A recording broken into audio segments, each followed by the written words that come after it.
பூத்தல்கள் எடுத்து கீழாலையும் நீங்கள் வரைஞ்சி போட்டு இதுலேயும் உங்களை விருப்பமானதை வரைஞ்சி போட்டு நீங்கள் வந்து இதை கொண்டு நீங்கள் வெட்டலாம். நான் வளையம் போட்டு வெட்டிட்டு அதில் ஓட்டை போட்டுட்டு தான் இந்த மூடி பக்கத்தை இதில் பூட்டி இருக்கிறேன். மேலே வந்து விரும்பின மாதிரி வரைஞ்சி நீங்கள் வெட்டி கொள்ளுங்க எப்படி விருப்பமோ. இதெல்லாம் எறிஞ்ச இடத்துல நான் எடுத்து நான் வச்சுருக்கேன். இப்படி செய்யலாம். வெவ்வேறு ரகங்களில் பூத்தல்கள் வரும், நீங்கள் எடுத்து செய்யலாம். இதை பாருங்கள், உங்களோட கற்பனையில் ஏதாவது வெட்டி நீங்கள் செய்து கொள்ளுங்க. அது மாதிரி இதை பாருங்கள்,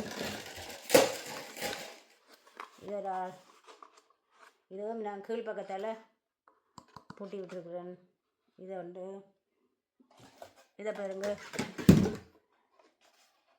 இது 2 அன்னம் நிற்கிற மாதிரி உங்களை விரும்பின மாதிரி வரைஞ்சி போட்டு வெட்டுங்க. இப்போ இதுக்குள்ள வந்து பின்னாலே நான் இதை வெட்டி இருக்கிறேன். இப்படி இதை எப்படி பாருங்க, எப்படி இருக்கிறேன், இதே வடிவாக இருக்குது பாருங்க.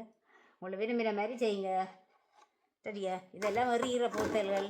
நீங்கள் அதை உங்களோட கற்பனையில் உங்களோட நேரங்களை சும்மா செலவழிக்காமல் இப்படி செய்தால் உங்களுக்கும் மகிழ்ச்சியாக இருக்கும். நீங்களும் செய்து மகிழ்ந்து கொள்ளுங்கள். இல்லை யானையும் செய்தனா அதை கொடுத்துவிட்டா மேலே படம் இருக்குது பாருங்க. நன்றி.